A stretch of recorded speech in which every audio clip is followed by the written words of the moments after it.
Welcome to the Queen Divas, Queens of Fitness podcast.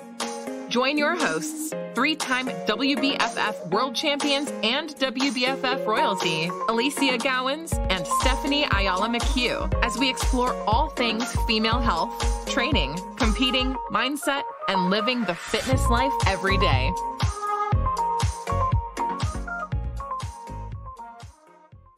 Okay, so backing on from our last episode of the Queen Divas podcast, where we talked about, game phase in our growing states, the things that we're doing, we thought it would probably be an opportune time to talk about the fact that stepping into those sorts of periods, you're going to be doing maybe different styles of training, different loads, different rep ranges, different, you're moving into a strength.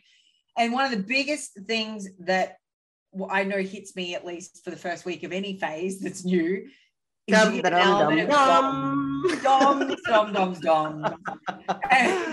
that doesn't know what that is, you remember that one time back in band camp where, that period in your life where I'm sure this has happened, because this happens to everybody. You did a leg day. You did a leg day from hell. Can't sit on the toilet. And then you got on the toilet like this for 2 days later, hand on either side of the wall. You can't walk down the stairs. You're like, I can't even sit. I can't do nothing. Can't get up the couch. It hurts just to have a sheet over your legs. Like, you know how many people search for that though, Allie? It blows my mind. How many people think that the only way that they think that they're progressing is by those DOMs, right? And for those that don't understand what we're saying, DOMs are delayed on muscle soreness, okay? Yeah. So that's the acronym for DOMs. And what we're trying to refer to is the fact that these DOMs normally stay for a longer period of time, right? So if these DOMs you're looking for all the freaking time are the only way for you to know that you're progressing, that actually is a bad sign, because let me tell you that your body is not adapting to the stimulus that you're applying in your training. So we need to allow the body to adapt, recover. Okay, so a lot of the things we're going to be talking about today is about DOMs and recovery. I think this is a very big topic that we have to talk to our clients a lot, and we want to share with all of you to make sure that you're not maybe overtraining or, obviously maybe not doing enough, because I feel like that's kind of also another thing you are searching for DOMs. Yeah. And I think, look, it's great that you actually mentioned that, because we wanted to discuss it, because we wanted to discuss the fact that, having a small amount of it and having it at the start of a new phase or a new block where there might be stimulus, new exercises, normal. What is the normal range of time frame? Well, look, it can last anywhere from, it can come on as early as 8 hours after your session. And I don't know about you, Steph, but I have had powerlifting sessions, right? Some of my powerlifting blocks, when I did that comp right before COVID, I literally walked out the gym. Sore already.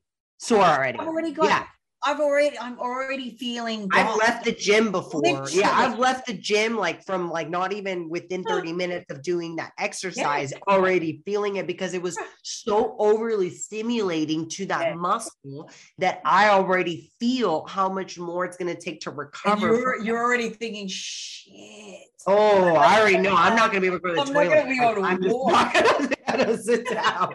Many times where I would get home, and this wasn't all the time, guys. Like when you do a powerlifting block, and Stephanie, because you've lifted with strength blocks before too, you don't feel this all the time. It's when you go for an overreach week. It's when you've got your, RPE 9 and you're going, you've built up to that, and then you go for the big loads, and it might be a lift of only say 3 reps, right? It's when you hit that, and it's just this extreme central nervous system. Exactly what I was going to say. When your CNS system gets it really taxed, and this really comes down. So if you're doing heavy squats, heavy deadlifts, right? These big compound movements are going to really tax your CNS system.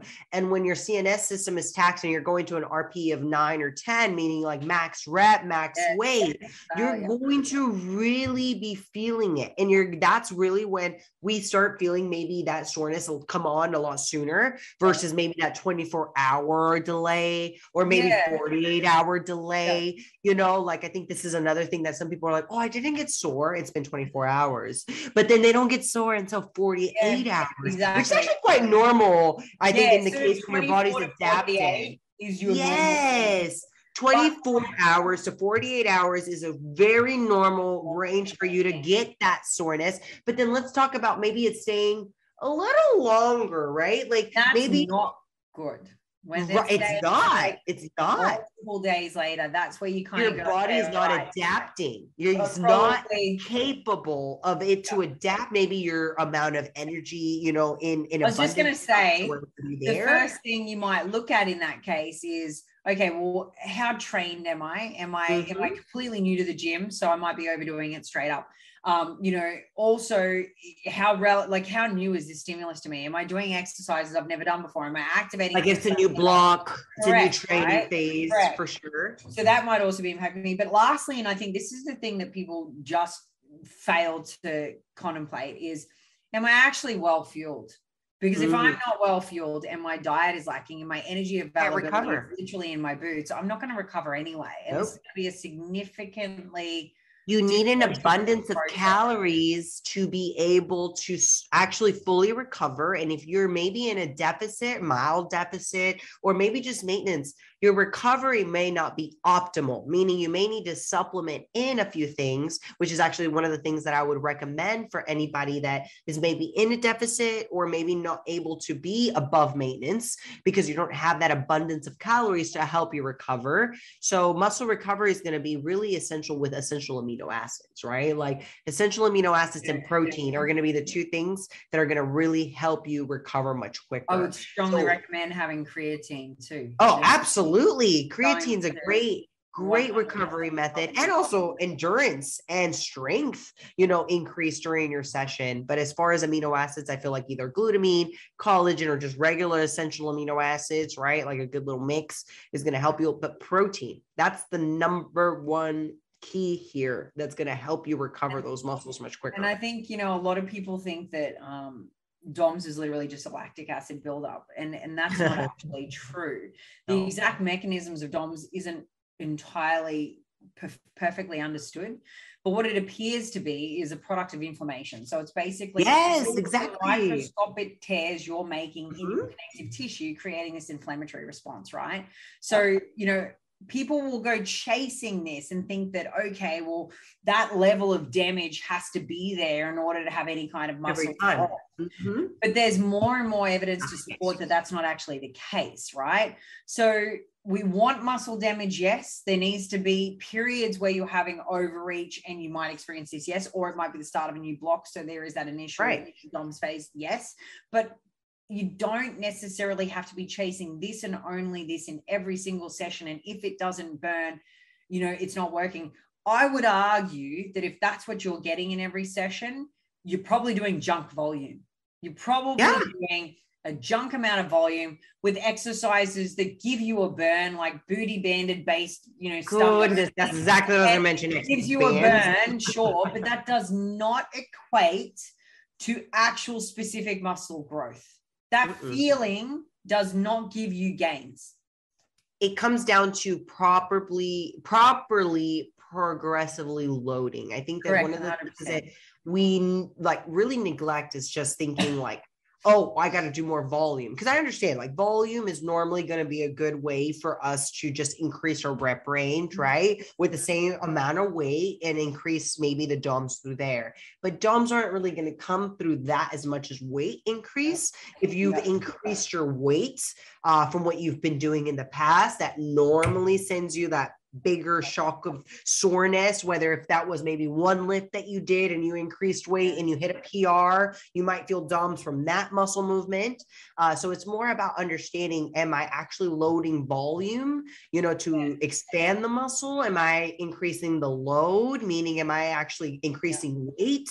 All these things play a big factor. Increasing weight is normally one of the easier ways to feel DOMS if you're actually trying to feel them.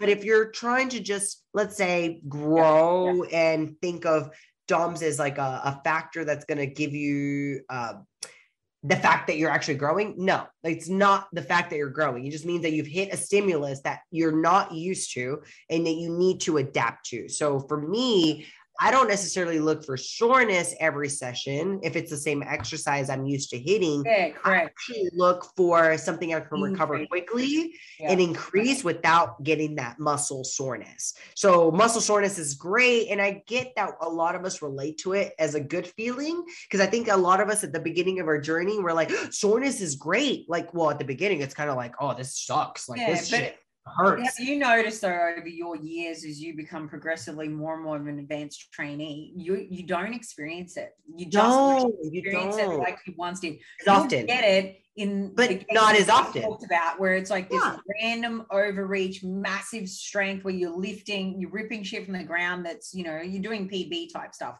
That's where you might get it. And even then you don't get it crippling you like you did back in the days where the toilet was this situation once again. You know, it definitely decreases. But, you know, the research and the evidence shows that basically the more frequently you train or load, the better the body responds and the less likelihood that DOMs are actually something that you're going to experience. So, you know, you'd argue that if you're training more and there's more frequency and you're getting less DOMs as a result of that because of adaptation, does that therefore then mean you're not growing muscle because you're not experiencing DOMs? No, it's not. No, it's not. And this is why I always sort of say to people when they're like you'll get women that just want this junk volume and they want it programmed because they feel a burn. And then when they feel the burn, they think they're growing. And I'm like, let me just promise you something, you know, let's pull it back. High intensity does not mean muscle growth. Please, people, HIIT does not mean you are burning muscle and fat, or however your mind makes you think like, oh my God, I'm not doing such an intense workout that I'm not burning fat, you know, and I'm not building enough muscle. I think that's the big misconception, like kind of what you're referring to at the moment. When you actually pull it back and you make a far more structured approach to your growth, and you have like, say, a 4-day split versus a 7-day freaking, you know, bashing you give yourself, you actually have the capacity to load more, push further, get more intense in each of the sessions with more, more strategy, more focus, more purpose, more intensity. And then you have greater time to recover. And what you're actually getting then is this ability to have, you know, ultimate tears, ultimate muscle damage with recovery that allows for better growth, right?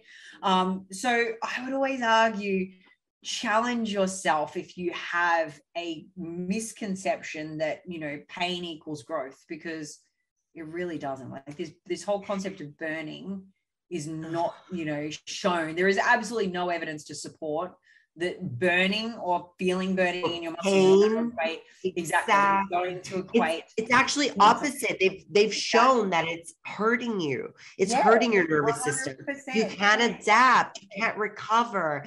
Recovery is a part of us growing. When we're just trying to grow, how is the muscle really going to grow if you don't allow it to recover, right? Like you're breaking it down, kind of how we're referring to those micro tears, right, Ali? Like you're saying, we're micro tearing it, you know, it's really feeling really, really tired. It's not getting that, you know, recovery, which is normally why we feel the DOMs, but we're not eating enough food. And when you think, right, I don't know if you've ever thought about this, when you think about the situations or mechanisms where people have, you know, severe DOMs. So when you're looking at marathon runners, when you're looking at sprinters, when you're looking at triathlons, because if you've ever done a triathlon, I used to do triathlon, holy shit, the DOMs are fucking real. And you're literally sore for days, right? If you're performing nervous system, that is so they're all really high DOMs based, you know, sports. Do you look at any of those sports and consider them to be mass growing, jacked kind of athletes? No.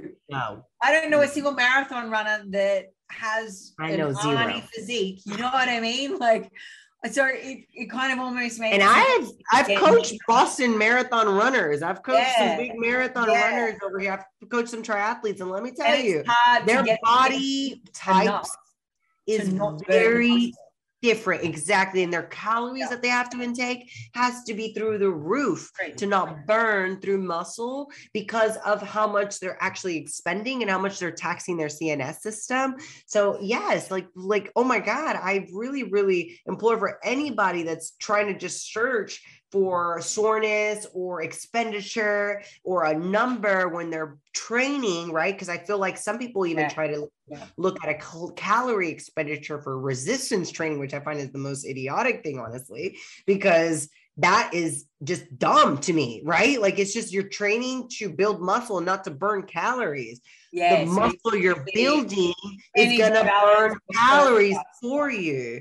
It's not that you need to burn calories while you're building the muscle or while you're trying to resistance train. You need to actually resist the weight, which would mean controlling your heart rate, right? Like, so a weight that you can control versus something that you can't control, like those higher weights that you're just rushing the weight through the range of motion. Yeah, you're probably going to get some DOMs through there. But if you actually control weight leading up to a higher resistance, you're going to actually be able to not have the DOMs like that. And you are growing, you are expanding the muscle, but you're not going to be getting those DOMs because you're not going rapidly through a fast fiber twitch type of, fast twitch fiber that's going to give you this effect of like a different type of soreness, which I find those two fibers, when we're going through them, right, fast or slow, right, we're going to be experiencing different type of DOMs as well from the weight that we've lifted. I don't know about you either, but man, when you have those really bad DOMs days, it doesn't motivate you to go into the gym and train, and you can't go into the gym and get actually the level of intensity out of your next session. Like, it hurts you. Your outputs. It hurts you. They think a high level of soreness is a badge of honor, or this mechanism for gains, but it's really not. Like high levels of soreness are actually considered to be quite detrimental because it's a sign that you're not effectively recovering. The body can't even repair itself adequately. So how does muscle grow? Tear, repair. Tear, repair, exactly. But can I say one thing that I find a lot of people will get just in this victimology type of mentality, like, oh, I'm sore, I can't go to the gym, because I've had that too, right? Like, they're like just so scared to go hit a weight because they're so sore. I'm like, look, you got to kind of overcome soreness, right? Through actually getting blood flow into that muscle. Especially when you're in new training, because exactly what I'm referring to. Like, so bad. I related to that when I kind of got out of post-COVID, when I had to deal with COVID and I couldn't train for a month, and it was literally 4 weeks.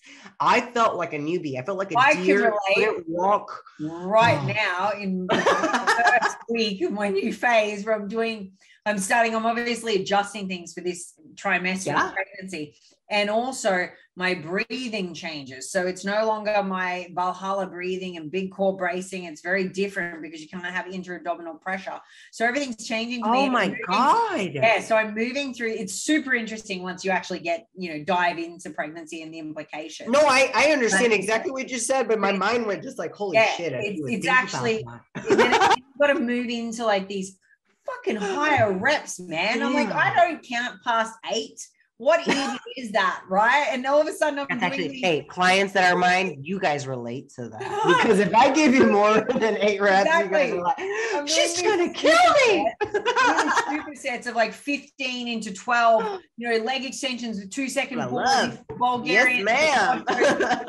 And I'm like literally getting to the end of my superset. Welcome to my world. Fuck, man. Okay, just the reason why I'm saying this is because so many people get stuck on strength numbers being just on 4, 6, 8, and hitting those. Yes, they're great numbers, you guys, but let me tell you, my personal favorite for performance is to hit higher weight numbers on those higher reps beyond 8, which would be 10s, 12s, 15s, hell, even 20s. Because if I can hit never in my gym with me. 15 and 20 usually. I usually am like in between an 8 to 12, but 15 and 20. Oh, babe. But I'm trying to push those 15 to 20s with that weight, though. I have DOMs.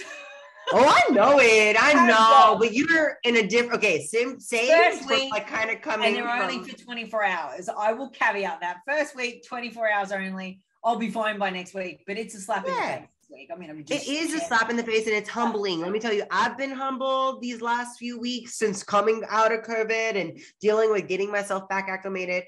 And now I'm actually dealing with an actual back injury at the moment. This was out of nowhere, out of the blue. Shit. doing nothing. Literally, I was doing nothing. I was about to curl my hair. I had to go curl my hair for this photo shoot. Fuck photo shoots. Like what am I even doing? Photo shoots at the moment is what I even tell myself. I was like, what? I literally was your body. This is your body rejecting it. It rejected it, saying, Stephanie, bitch, what the fuck are you doing? And like and sleep.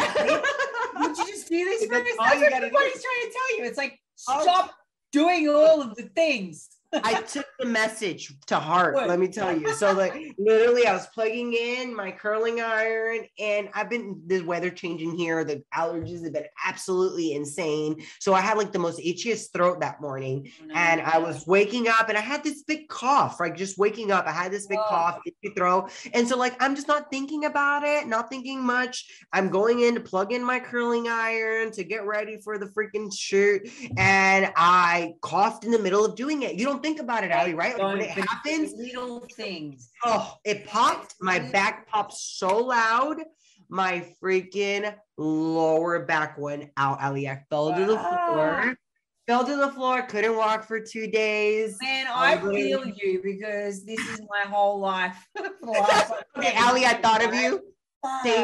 Like, honestly, I felt so bad for you because I immediately thought of you. You came to my head, and I'm like, if this is what Ali had to deal with a broken back, I'm like, literally just completely lost sense in her left leg or right leg, whatever it is, because my whole left leg went numb, like my sciatic nerve just said like, boom, done, out for the day. You know what I mean? So I just wish mine only lasted 2 days, though. I would be so happy. Oh, I know. Okay, so let me tell you, I just couldn't walk for 2 days. Then I'm still at the point, like sitting in this chair that I'm sitting in, it hurts my ass right now, but it's okay. I'm doing it for the podcast. It's no big deal. You know what I mean? Like, I'll sit here and talk to y'all, but it hurts to sit. It hurts to do, really honestly, like it hurts to lay, it hurts to do anything. The only comfort I get is the floor. I lay on the floor, and the floor is the only thing that can make me feel comfortable. So again, back to these things that we're talking about, DOMS, talking about recovery, talking about how, you know, we want to feel better, but DOMS actually put us in a worse position. It puts us set as a setback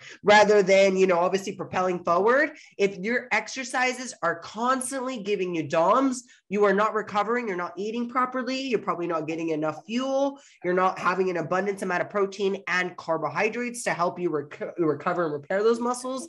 But making sure too that you're actually going through the full range and stretching and doing mobility, because I find that these are the things that right now at the moment are the only things I can do.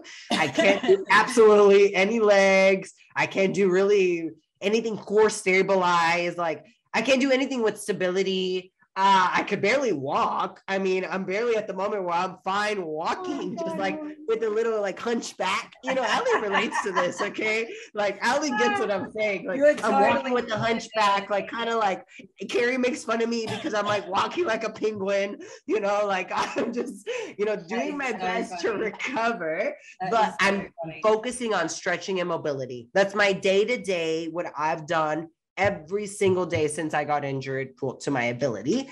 I've been trying to go through some stretches, go through, you know, obviously just some little bit of foam rolling, a little Theragun, you know, just doing Epsom salt baths. These are all things. So anybody that's dealing with maybe a little injury or maybe or even DOMS, longer DOMS, that's actually kind of what release the tension, release that soreness from the muscle and the tightness from the muscle, because right now I have some lower back lumbar, you know, muscles that are just extremely tied up and knotted up, and my sciatic nerve is really feeling it. So I'm having to do a lot of different mobility exercises to release the tension, release the muscles around it, to make me feel better. So make sure you are doing some of these things to help you recover, such as stretching, foam rolling, Epsom salt baths, a Theragun, massage therapist, right? Like doing some rehab work. I've even been seeing somebody to do some like cupping, you know, their Graston technique is a lot of like a scraping technique. Oh my gosh, the scraping is amazing, I find. It does. It hurts like hell, but it really is effective. So anyone that's willing to endure any of those type of recovery techniques, go for it. These are just, some tips and things that are going to help you. But remember that DOMs aren't going to be the thing to be looking for all the time, but they are normal within a new training block phase or some new exercise that you're actually trying out. Recovery tips, Allie, what are some of your favorite tips for recovery? Look, for me personally, I think it's going to be about not staying stagnant. So the worst thing you can do is staying put, becoming immobile, right? That's yes. like the worst. 100, right? Ding, ding, ding. Please listen to that, y'all. Light moving, light walking, a little bit of this will help. I think cardio is not the enemy when you're sore. I think so many people are like, I can't get on this. Avoid all movement. It's the worst thing you can do, right? So I think keeping up some gentle movement. I also think, if you're moving into something and you're completely new to it, listen to the body and pull back a little bit on your effort for the next couple of sessions until you can slowly start to increase. But I think it'd also be wise to maybe look at doing some, yin yoga and some stretch-based classes, because Pilates, yoga, it will help 100%. And then I think, look, the biggest key for this is don't just fall into that blueprint of thinking that unless it hurts, it's not good for me or it's not going to grow me, right? Don't spend your whole life chasing DOMs as the ultimate pinnacle of success for muscular gain, because it's really not. And it's not, there is absolutely no evidence to support that it is in any way good for you to be having that all the time.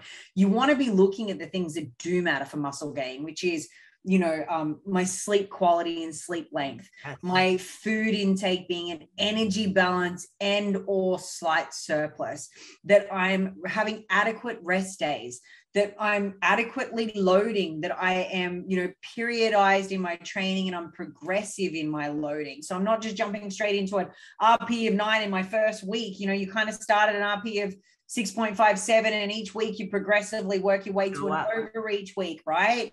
End out the block just after an overreach with a deload, move into the next block. It's how you allow the body time to recuperate post this big smashing, this big, microscopic tear, muscle damage based overreach session.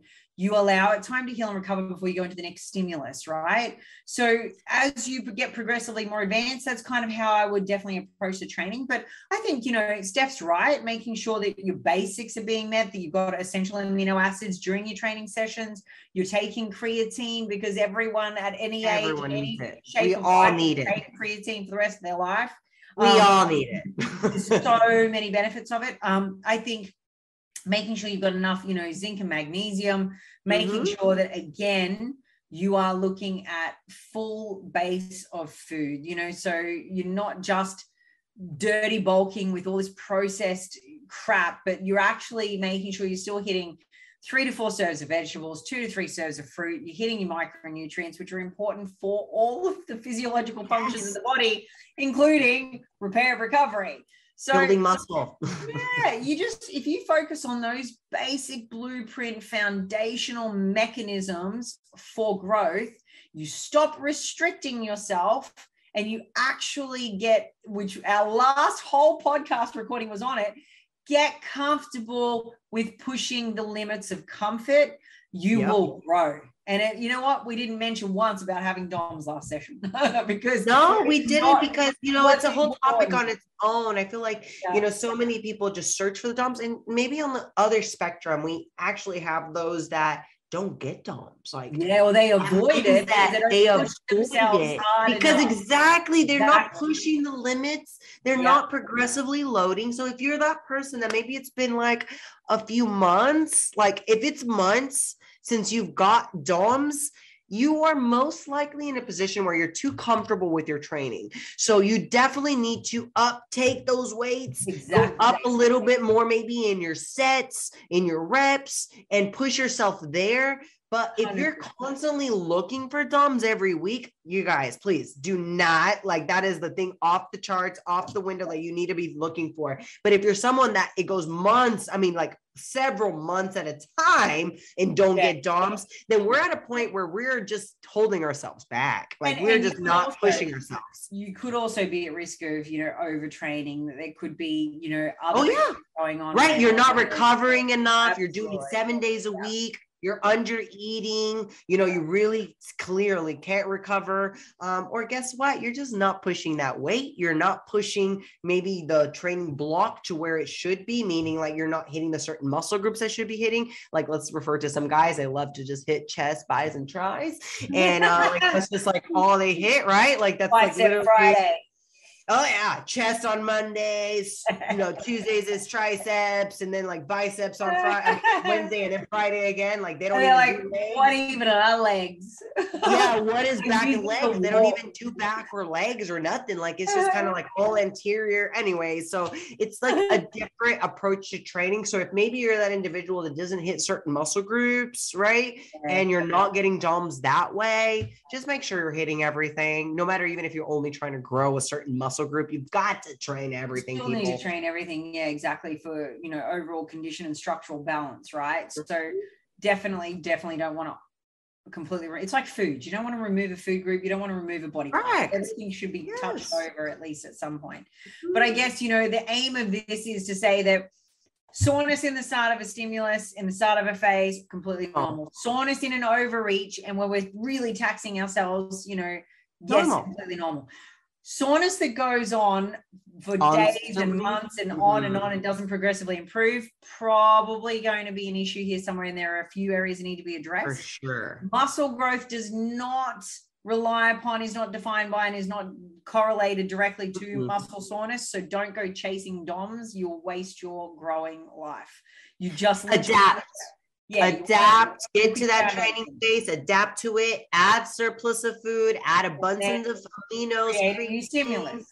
Yes, and make sure you are having enough stimulus every time that is effective for you. Everyone's at a different stage. Everyone has different muscle. We all have different backgrounds as far as, you know, our athletic background, you know, so just make sure you're pushing it to your limit, not to someone else's limit, just because someone else lived 300 pounds or 150 kilos, whatever, you know, you want to think. Doesn't mean that you got to lift it. Okay. Exactly. Like you've got to go to your limit, to your ability and your capacity, and keep tracking that. The best tip for anyone that doesn't know why they might be getting too much DOMs or not enough, let me tell you, it all becomes with tracking your weights. Okay. Yes, so make sure you track those weights. You actually understand what you're lifting and start from there to where you can progressively load, or maybe scale back on the amount of training you're doing. Like Ali said, you're maybe overtraining. So calculating your days, your sets, your muscle groups, how frequent you're hitting those muscle groups is going to really entail how much you're going to be recovering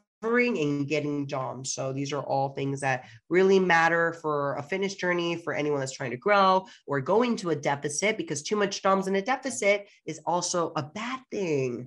So it's not just in a growing phase that we're talking about. You're breaking down on too much breakage, for sure. Well, I hope you guys got something good out of this one. I think some funny memes and some funny, you know, stories on DOMs, maybe some toilet. Dom. It would be great if you want to share them and then tag us. I'm sure we're going to have a good giggle, then share them with everyone else for a good giggle. But I think, you know, look, we'd love to hear about some of your biggest DOM failures, and maybe even some of the times where you've avoided DOMs completely because of fear of pushing yourself. Because we do see that too, right? So you want some, and you just want to understand where the threshold is for the good level, and that you do not need to chase them all year round. And they, you know, junk volume does not equal great growth. So make sure they're all effective reps. They're full of effort and they're intentional, and making sure you're tracking that weight. You know what you're lifting, you know exactly what your RPE is, and we're going to be able to grow and not have too much excessive DOMs, but have enough. So it's a good balance. It's a good balance to recovery. So I hope you guys learned stuff about DOMs. I'll be reporting about how bad my DOMs were and how good they've got next week with week 2. Well, let me tell you, I'm going to be getting some DOMs because I can't train legs right now. So when I get to train legs again, I'm going to be getting some serious DOMs when I get back. So I look forward to it though. So y'all share and let us know how you guys, you know, want to see more topics. We have some really cool upcoming guests coming. I'm really excited for them. But you guys keep on sharing the podcast. I really appreciate and support, you know, obviously everything that you guys are sharing with us. And I love the love that you guys obviously share with us. So thank you, everyone. Amazing. Thank you, everyone. So good to see you, Steph. Bye, babe. Bye, everyone. Talk to you guys later. Adios. Bye. Thanks for tuning in to another episode of the Queen Divas, Queens of Fitness podcast. Make sure you follow us on Instagram at Queen Divas Pod, on Twitter at Queen Divas 4, and follow our hosts on Instagram, Alicia at Alicia Gowans _WBFF Pro, and Steph at Stephanie Ayala 7. See you all next week.